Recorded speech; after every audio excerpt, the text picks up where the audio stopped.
I know we've talked about Cade Cunningham and his potential, and could he be an all-star this season? So that's what I want to ask you. I know you've been very, very vocal on him as a player. And we even had Isaiah Thomas say yesterday that if he's not a starter in the All-Star game, it's at the service of the NBA. So, um, what are your thoughts on Cade Cunningham making his first All-Star game this season? And do you think he could possibly be a starter? I don't think that's a crazy conversation at this point. I tweeted before the West Coast swing, and I didn't get a lot of hate. I got a little pushback, but I think some people came along to it. I made the argument that Cade has been the third best point guard in the NBA. I truly believe that. Outside of SGA and Luka, who just got hurt, unfortunately, he's going to be out for a long bit of time. I don't think it's a lot of Eastern Conference guards on both sides of the ball that are playing better than Cade Cunningham. I genuinely don't believe that. The record speaks for itself. I think he's put himself in a valiant enough position where you can make that argument now that they're in a playoff push race right now based on their record. They're not the laughing stock of the NBA anymore, and they've been competitive relatively every game of the season. And when you look at how Cade has been playing, the numbers speak for themselves. I mean, he's second in assists. He's top 20 in scoring. He's dominating with triple doubles. And there's no guard in the Eastern Conference that's a better defender than him. Nobody. Brunson's not a better defender than him. Lillard's not a better defender than him. Trae Young, I don't care what name you want to throw out. They haven't been better in a two-way aspect than Cade, especially considering the supporting cast around him. When you look at the guys that he's playing with, outside of maybe Trae Young, who I don't think has another star, he has a lot of other talent around him, but he doesn't have another star around him next to him. All the other guys that he's playing against or he's playing with, like Brunson, has two other stars and some of the best rotational pieces in the NBA next to him. Damian Lillard gets to play with Giannis. LaMelo probably doesn't have the best supporting cast either, but he hasn't really been the playmaker or defender that Cade has been either. And if we're also going back to team success, the Hornets ain't playing that well as a team. So yeah, he may be averaging 30, but is that really doing much for them right now? Now, granted, I'm not one of those people that's going to say, oh, well, he's, they're losing, so he's the 20th best point guard. Like, I'm not doing that. I think that's ridiculous. And the media members who do that, y'all got to stop. So I think Cade honestly has been the third best point guard in the NBA. If he's not a starter, it's not the worst thing, but I don't even think it should be a discussion of whether or not he should be on that team right now. He's been unbelievable in all aspects. He's rebounding, giving assistance in areas where we weren't expecting. I didn't expect him to be averaging close to 8 boards a game.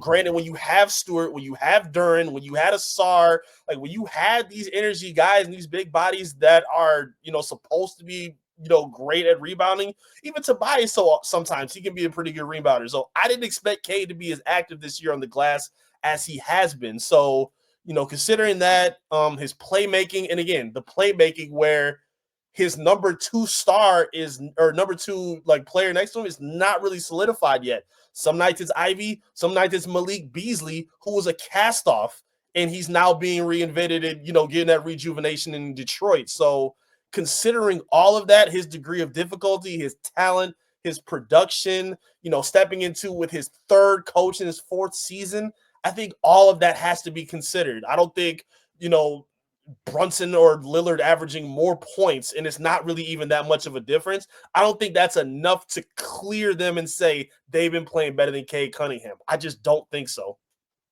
Yeah, I think if you're just talking about point guards, you could definitely have a debate that he's been one of the best point guards in the Eastern Conference. Benjamin Foe has a good question. He's like, it doesn't matter though, right? It's guards, not point guards, and shooting guards as far as voting. I believe you are correct in terms of the backcourt. I could be wrong. I don't have the voting pulled up in front of me, but I think what he's done this year, and especially having games, good games against Kevin Durant, LeBron James, he went toe to toe with Nikola Jokic for the first half of that game. He's put on really good performances. I mean, he beat Trae Young. He outperformed Jalen Brunson. I think he will be an all-star. Now, starter, I think that's where you have debates. Mhm. The great Isaiah Thomas, who we're probably going to talk about in the next topic, said that it would be a disservice if Cade or Trae Young were not starters. I mean, you look at Trae Young, just assisting the basketball this season, it's been incredible. 12 assists per game is like some John Stockton type shit. Like it's crazy. But overall throughout the season, Trae Young has really struggled to shoot the basketball. I mean, I know you had said you don't really know like outside of like Trae Young, who do they really have? I mean, like they have like Jalen Johnson, like Yeah. like an aging Clint Capella, like nothing crazy. But the Hawks are still kind of a playoff team. They're kind of just like kind of flirting with like that 7-8 seed. They're doing well, but the Pistons are doing well too. They're sitting in the 10 seed. They have 14 wins, and I think if Cade Cunningham wants to be an All-Star this season, this is how it's been for Detroit Pistons. Before Cade, you have to win. You have to win basketball games. You can't go into the All-Star break being 10 games under 500 and expecting to be an All-Star this season, even if you do put up good numbers. The way the media is, especially with markets like Detroit, you have to win. Even Blake Griffin's All-NBA year, when he was a third-team All-NBA, they were 26-30 before the All-Star break, 4 games under 500. And I know FanDuel put a graphic of Cade stats and Blake stats. They're pretty damn similar. Yep. Cade is having just a phenomenal year. I think he will make the All-Star team. I think having great performances against the stars of the NBA just helps his All-Star candidacy. I don't know if he'll make a starter though, because I feel like if he was an all-star starter, he'd have to just go crazy. The Pistons would have to be a couple games over 500, and the national people, not so much like people like me and you that vote for these things, but I think the national people would really have to see him just like go out and just dominate.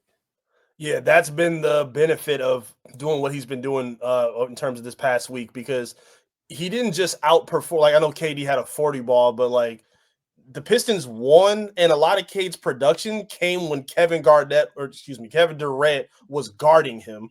Like, he was isolating him, posting him up and flipping up a hook shot with his left hand, taking LeBron where he's first crossing over Austin Reeves and then hitting that floater. Like, I think Cade is checking off every box that's getting him a lot more of that national attention that you were talking about. And even prior to that, I mean, also not just winning, but also clutch moments as well. I think that gets a lot of people's attention. That gets those, reels on Sports Center. It gets those conversations twirling. And we've seen that from him. He's had the game winner against, the Hawks, the game-winning layup against the Heat. He had the lob to Dern to tie the game up, where they then had the free throw after that.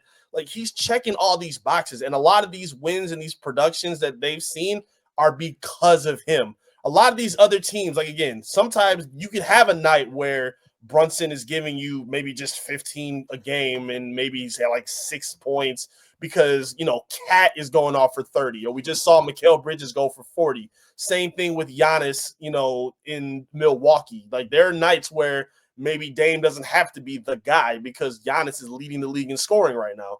So there's things that Cade is doing that I'm hoping the league and the national media is paying attention to and say, you know what? He doesn't have what everybody else has had. He's, reviving this franchise in a way that we didn't even expect to see. And I don't think that can be overlooked at this point. I think he's checking off all the boxes that they've asked for.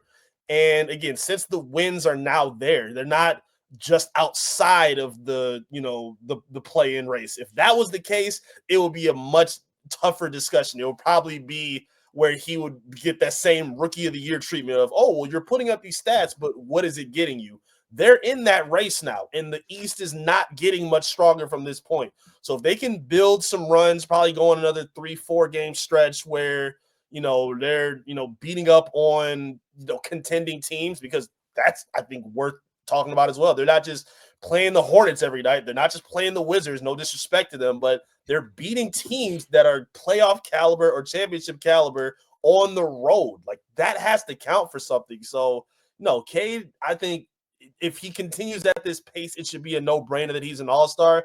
starter is not a big deal. I don't really care if he is a starter or not, but he should absolutely be wearing that jersey and be represented out there too. Malik Beasley should be in the 3-point shootout as well. Make sure to get that propaganda going. But yes, we should see at least 2 Pistons represented on All-Star Weekend coming in February.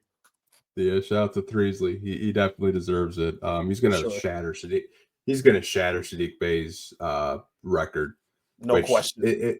It's kind of wild when you talk about Pistons draft picks, and Sadik Bey holds the all-time 3-point record in a single season, and he's on the Wizards. And it's just like, what happened? What happened to Sadik Bey? Like, someone asked me, like, where is he? I was like, he's in Washington. He's like, does he play? I was like, no, he's injured. Like, dude, like, what happened with him? I said, I have no idea. But kind of to wrap this up, I think Cade has a really good shot to make his first All-Star team. The Pistons just have to keep their foot on the gas.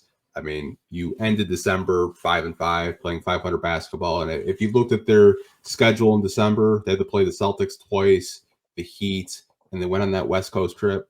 Ended the West Coast trip 3-1. So I think the team is headed in the right direction, and it will help Cade Cunningham in terms of like trying to get those All-Star votes. And make sure you guys, if you are watching, you got over 500 people in here right now. Like, make sure you guys are vote for Cade Cunningham every day, because I think he deserves it. I don't know about you, man, but I've just been so impressed with just the way he's developed. And like not saying like the players that we have are, superstars. Like, they're good role players, and he's almost averaging 10 assists a night. Like, what happens when he has a superstar next to him? So like 10, 12, like, you never really know. That can't be undersold with him. Like, we're just seeing a different level of his production. Like, I even took the clip against the Kings where he takes the jab step and then shoots a 3, and then before the ball even goes in, he's screaming and backtrotting down the court. Like, this is the same guy where everyone was questioning if he's even going to be a above average 3-point shooter. Now he's hunting his shot out. Sometimes he can get a little bit too addicted to it, but on the nights that it's going, you just see his game take up to another level for real. So yeah, his maturation, and again, with the supporting cast that he has with a bunch of guys that are either young guys or cast-offs, to be averaging 10 assists or damn near 10 assists right now is so impressive. Like, nobody expected, like, if I were to tell you that Malik Beasley is his second best scorer or Jay Ivy's his second best scorer on a night-to-night basis, you would guess, okay, maybe he'll be around the 7 or 8. Nah, he has been unbelievably dissecting teams, taking double teams, triple teams, finding them on lobs, finding them on, open threes. Like, his maturation and his production improvement has just been so impressive. It shouldn't be a question. He definitely deserves to be an All-Star this year.